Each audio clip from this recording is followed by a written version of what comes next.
Good morning. It's a wee bit chilly in Arizona this morning. So I started at Coronado National Monument Visitor Center and walking down to the beginning of the Arizona Trail. Actually, I can see it over there. Just see that brown spot. That's part of the wall that they've built. I don't think any more walls going in here till next fall. But we're going to walk down to the monument, and then it's all upstroke up and over Miller Peak, and I'm hoping there's not snow up there. It rained all last night, and I don't think it was cold enough to accumulate snow up there, but we're going to find out today. So every time I come down here, something's different. In 2014, when I did the Arizona Trail, there was just this barbed wire fence here. And then a couple of years ago, when I did it, they had the wall. And now they've added razor wire, so you can't climb under the fence and get your picture with the monument or touch the monument.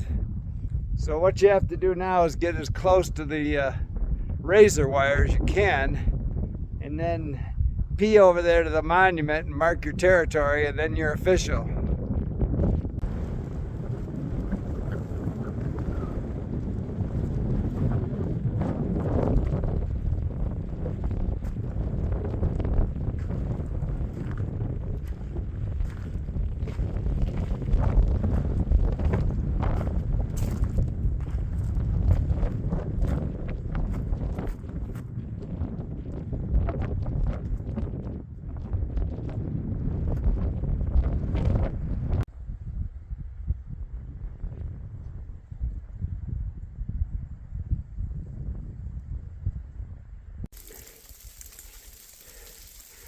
The ice on the trail, it's just ice that accumulates on the trees, and then wind blows it off.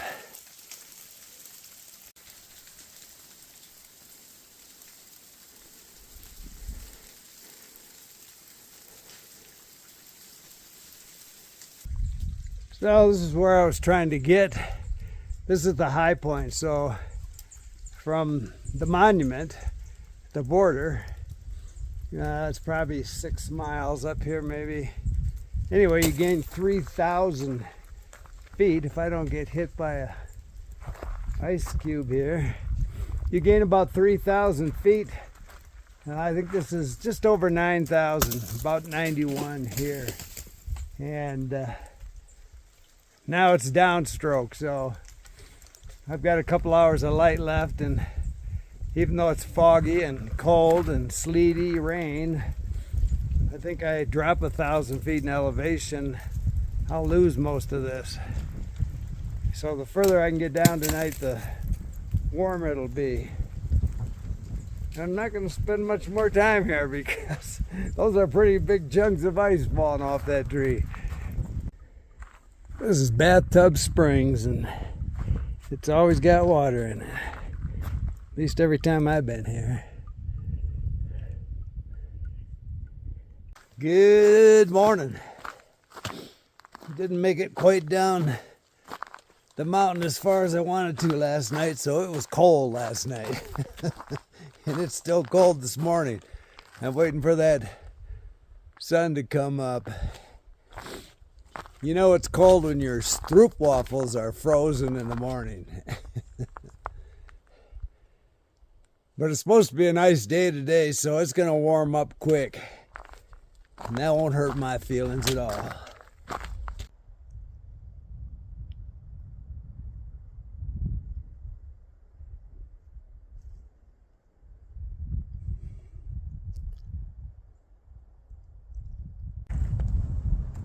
So this trail's different every time you do it. So last time it was January when I did this section of trail. Second time I started the Arizona Trail, and it was so much snow up here that had packed down. It was just an ice skating rink, and there were many times I was on all four just trying to get across this section of trail so I didn't go off the side of a cliff. But I made it this far farther than I did last night. This is Bear Saddle, Bear Canyon, and I set my tent up right over there in a hurricane. And last night, you know, it was a cold, steady wind last night, but it makes you appreciate having a double wall tent, I'll tell you that. You know, I was thinking last night, if I was up here with a tarp, I'd be frozen. And even when I reach out to get my pee bottle out of my zipped inner mesh tent, it's like putting your hand in a freezer. It's that much warmer in there. And then getting up early in the morning is all psychological. You know, you're in a nice warm bag. I had my down booties on, my down baklava, keep my head warm last night. And to get up in the dark and pack everything up and move it takes some mental convincing. And what I do is I have everything packed up in my tent, everything but my tent. And then I've got these Showa gloves. They're worth their weight in gold. You know, when your tent is, mine this morning had a lot of condensation on it, frost mostly. And so, you know, that water just sucks the heat right out of you. So these gloves come in real handy for that. Anyway, I just get out, throw my pack out, wrap that tent up and get moving because the heat's in the hike. Get that furnace going and then wait like I still am for the sun to come up. Haven't decided what I'm going to do this winter, but I know I'm not going to hike the whole Arizona Trail for a third time, so I'll probably just section hike it. There's a lot of beautiful sections. So this leg is the border, couple days to Patagonia, have a nice breakfast at the Gathering Grounds restaurant.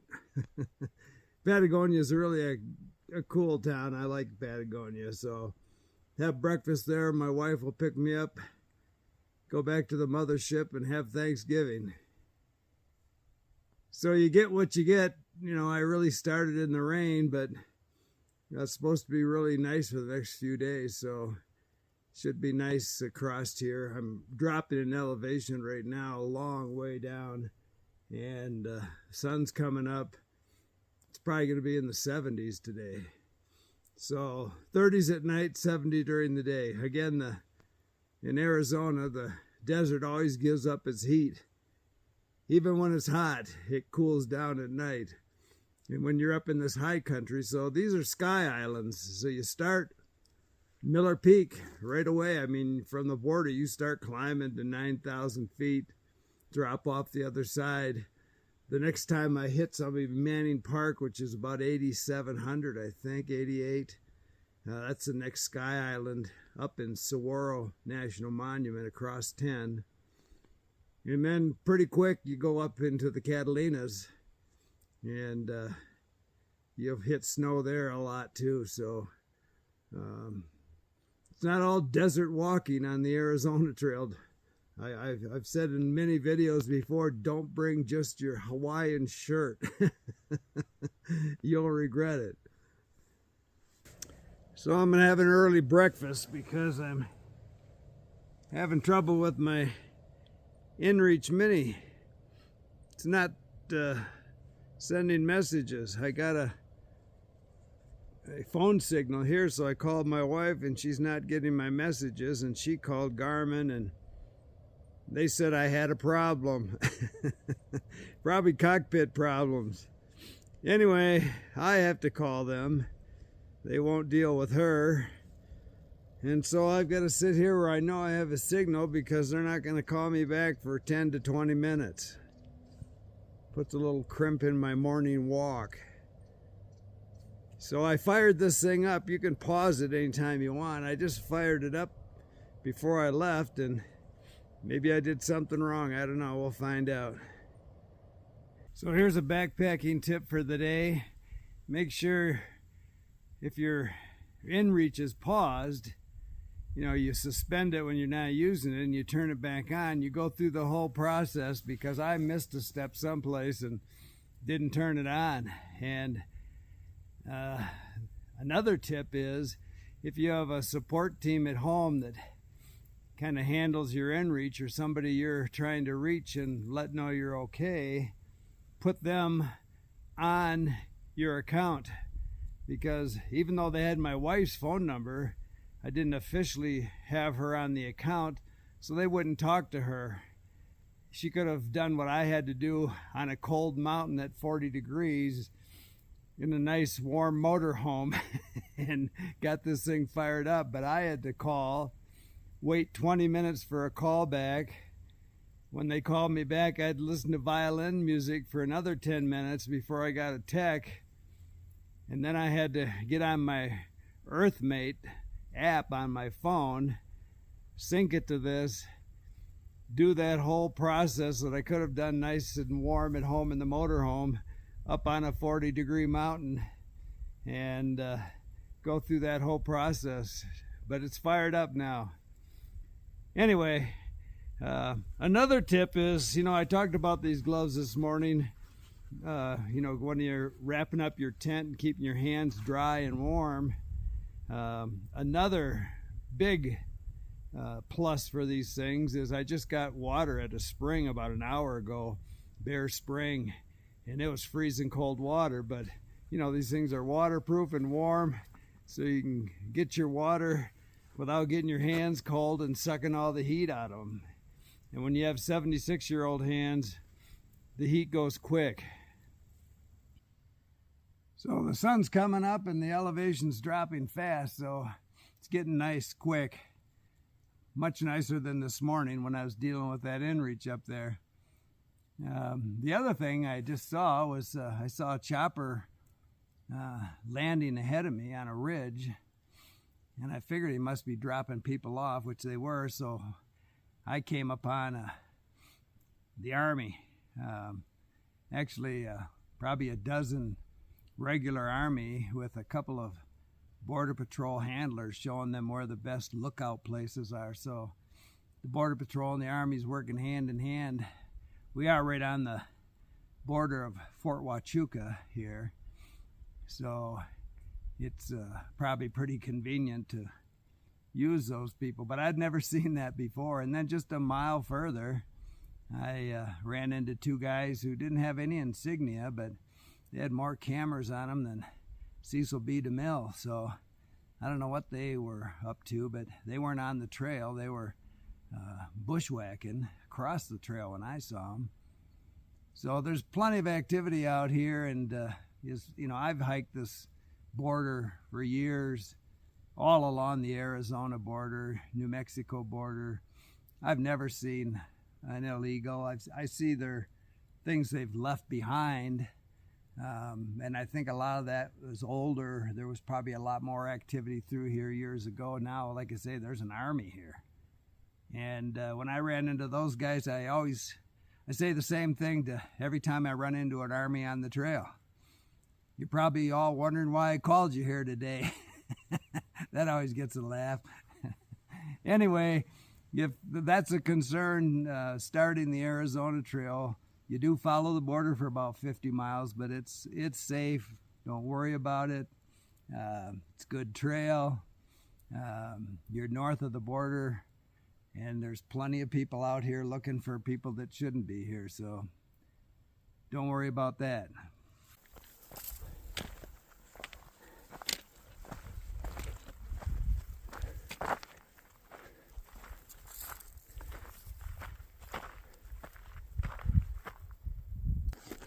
This trip I brought my tortilla, bacon, mustard wraps. I love these things. So this summer when I did Glacier, I took my stove again and ate a bunch of, refried beans and rice, but also freeze-dried Mountain House meals, which I like, but they're just getting... I've got a ton of it at home. I guess I'll save it for the apocalypse, but I can't get sweet and sour pork anymore, which is one of my favorites. They stopped making that, I guess. I can't buy their mac and cheese, which is great, but you have to buy it in the little $7, $8 packets. They don't sell it by the number 10 cans. So that's kind of gouging you. I'm not buying that.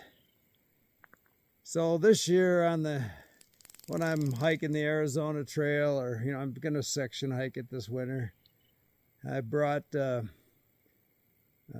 shredded pork, freeze-dried shredded pork, which for some reason that's the cheapest meat you can buy freeze-dried right now. Maybe it's because I'm the only guy buying it. I don't know. Anyway, shredded cheddar cheese, freeze-dried, and I put that with my beans and rice, and you can eat that cold if you let it hydrate long enough, especially the cheese. It takes a long time to hydrate cold, and it's not perfect, but you add hot water, it's a burrito supreme.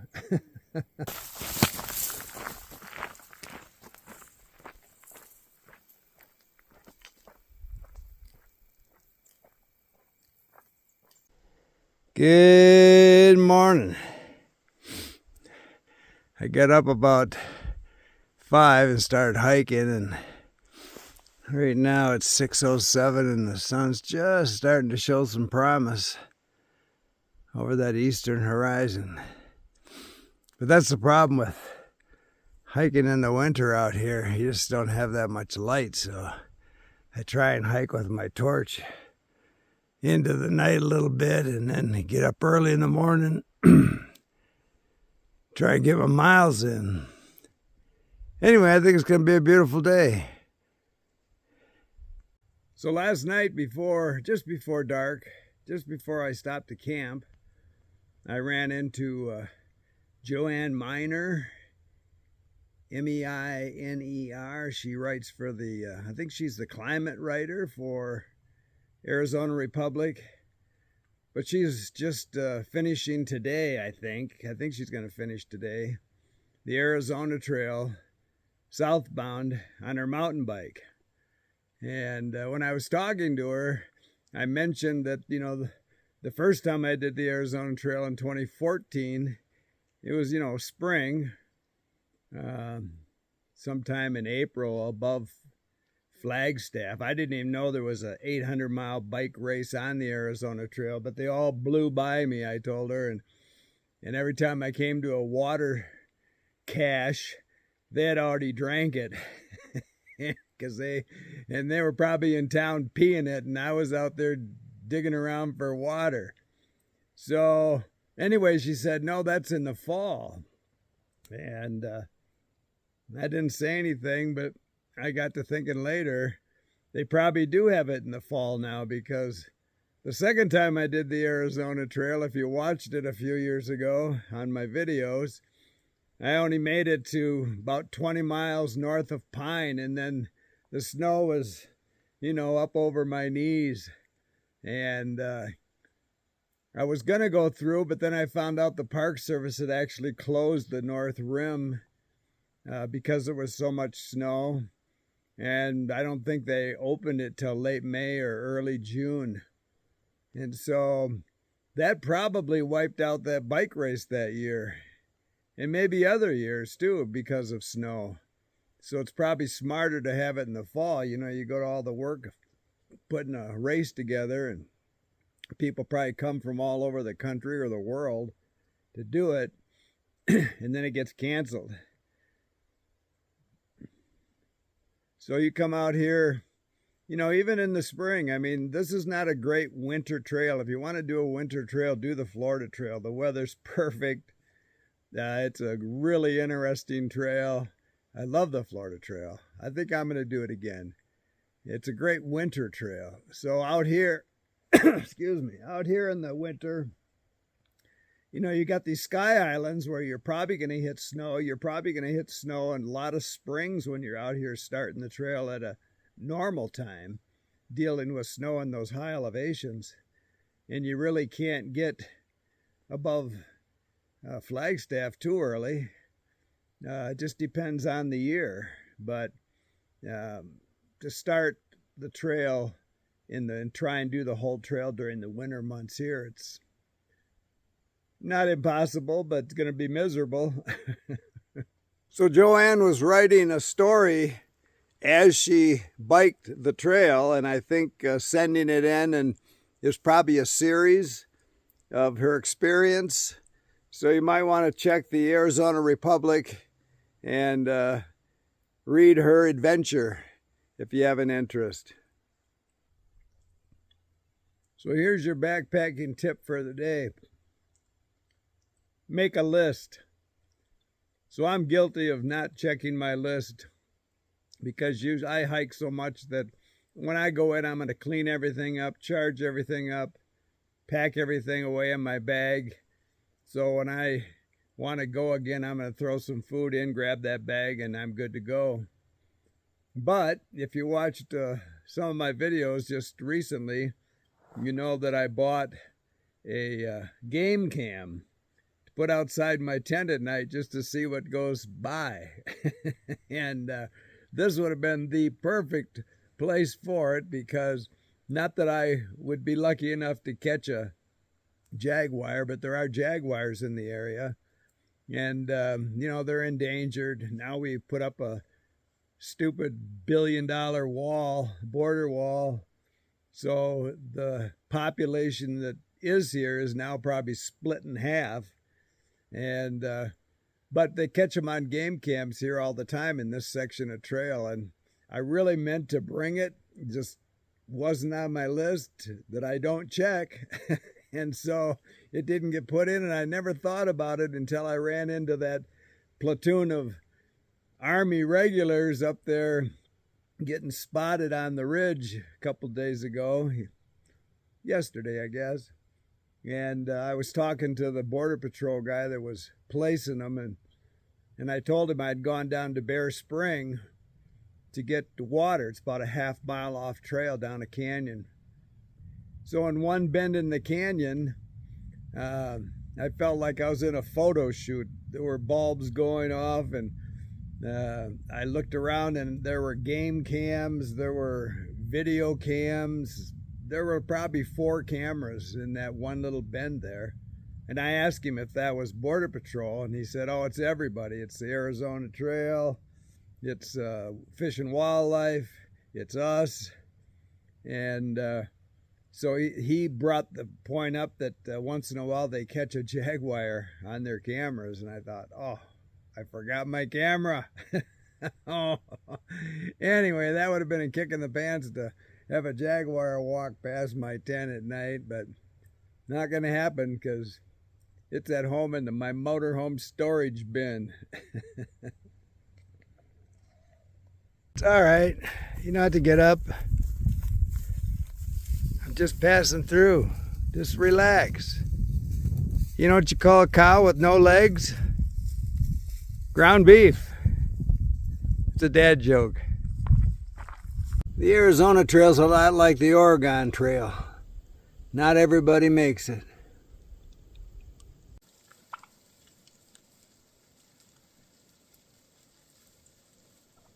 Thanksgiving's Thursday, you know. Good morning. Sun's just coming up. It's starting to warm up. I'm off the Arizona Trail on a spur trail heading down to Harshaw Road trailhead, which is just outside of Patagonia, Arizona. I slept at the junction of the Arizona Trail and this spur trail last night. And I'm hiking when I get to Harshaw. It's a few miles hike into town. Meet my wife there for breakfast at the Gathering Grounds restaurant. Go home for Thanksgiving. Keep smiling.